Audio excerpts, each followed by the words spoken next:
welcome to the Tristan channel. Now I wanted to make this video, albeit should have done this earlier.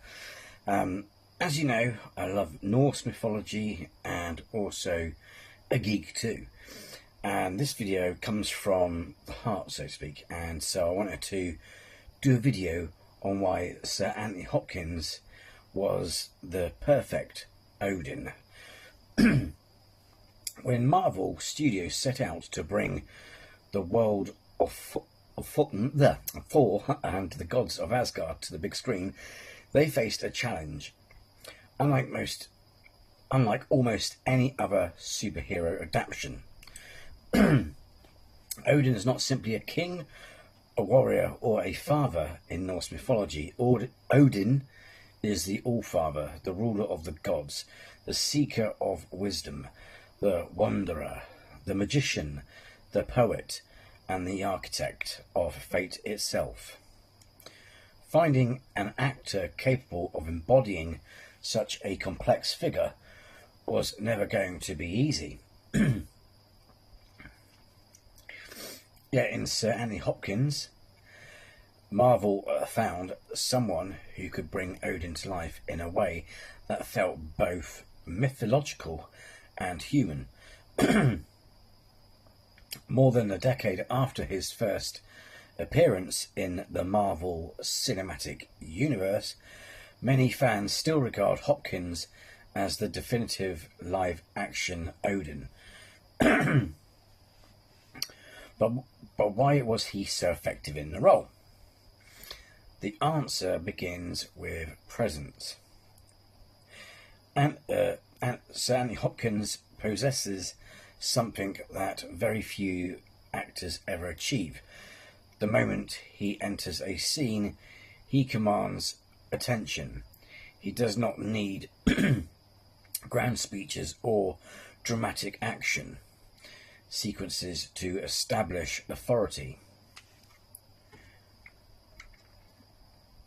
His voice, posture, and expression instantly create the impression that he is someone of immense power and importance. This quality was essential for Odin. In Norse mythology, Odin is not the loudest god. That title often belongs to Thor, nor is he the most physically intimidating. Instead, Odin's power comes from wisdom, experience, and the respect or fear he inspires in others. Hopkins understood this perfectly. Throughout the Thor films, Odin rarely raises his voice, yet when he speaks, everyone listens. Whether addressing Thor, Loki, or an entire court of Asgard, he projects the authority of someone who has ruled for thousands of years.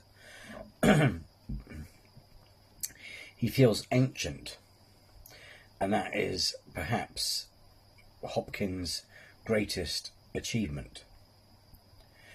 Many actors can play powerful rulers. Few can convince an audience that they have lived through centuries of triumph, tragedy, war, and sacrifice.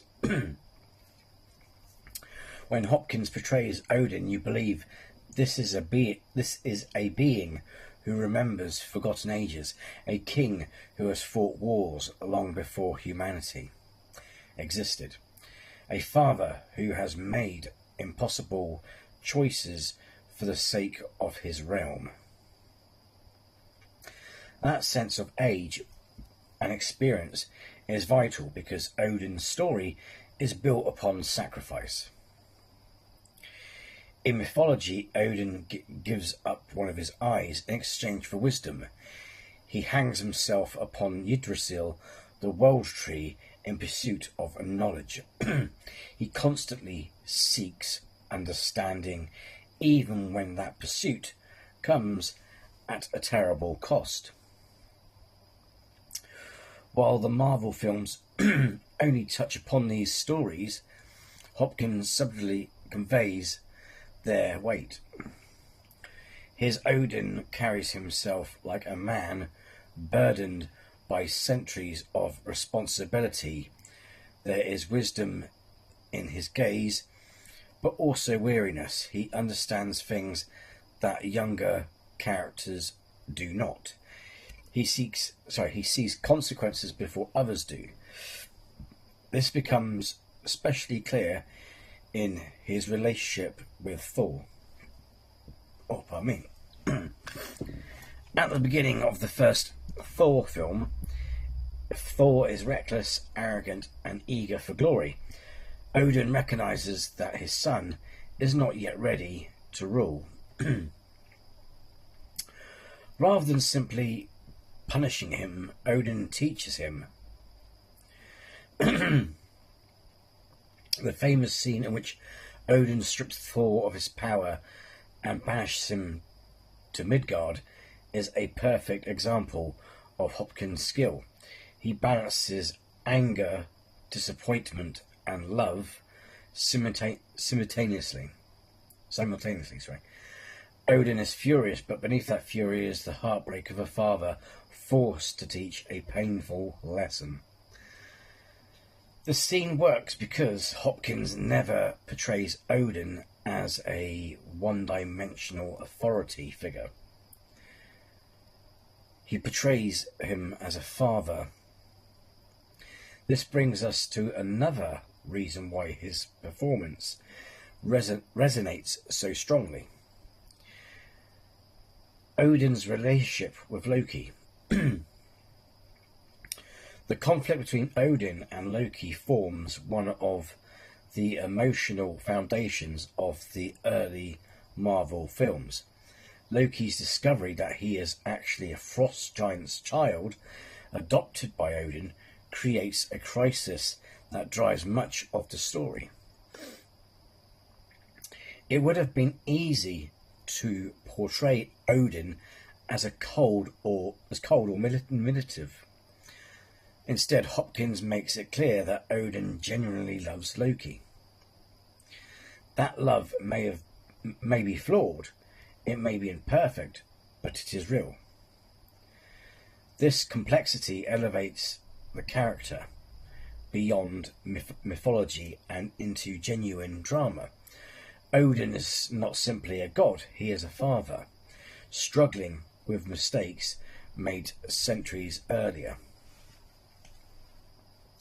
When Loki confronts him, Hopkins conveys regret, sorrow, and affection all at once. The audience understands that Odin's choices were made with good intentions, even if they had devastating consequences. That emotional depth is something only an actor of Hopkins' caliber could deliver.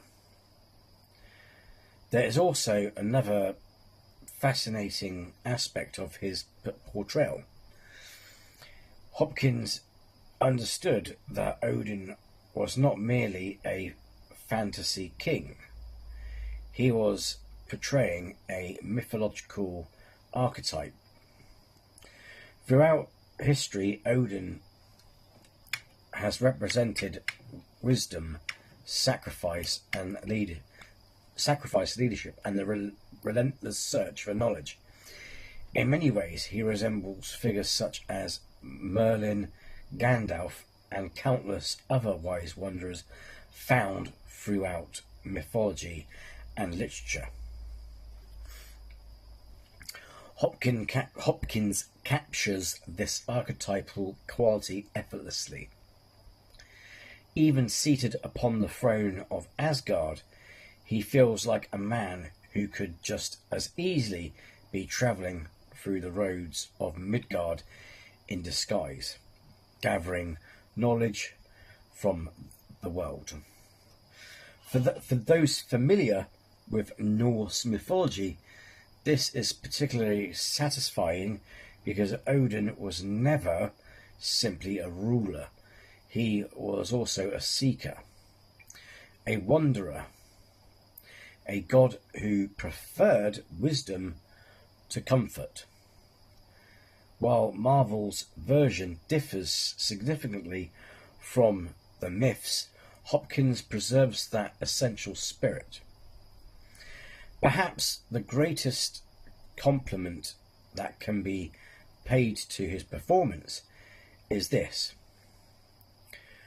When Sir Anthony Hopkins appears on screen as Odin, audiences believe Thor is his son. They believe Loki seeks his approval. They believe Asgard follows him. They believe he is the Allfather. That level of credibility cannot be created by costumes, special effects, or elaborate sets. It comes entirely from the actor. Years later, when Odin passes away in Thor Ragnarok, many fans felt a genuine sense of loss, not because a powerful character had died, but because it felt as though an entire age had ended. That emotional impact speaks volumes about what Hopkins brought to the role.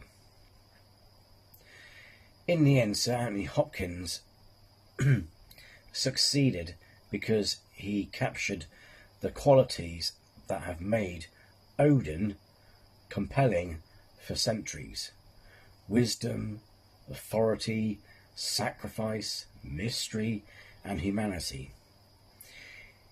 He reminded audiences that true power is not always found in strength alone.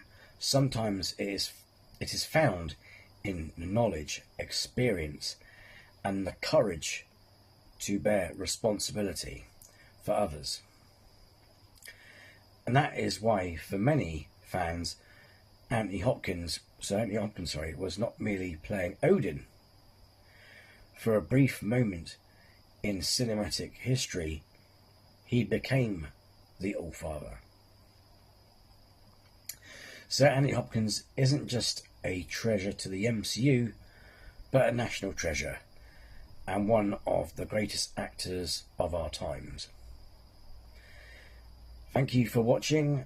I hope you appreciate Sir Anthony Hopkins as much as I do, and take care of yourselves, and be well.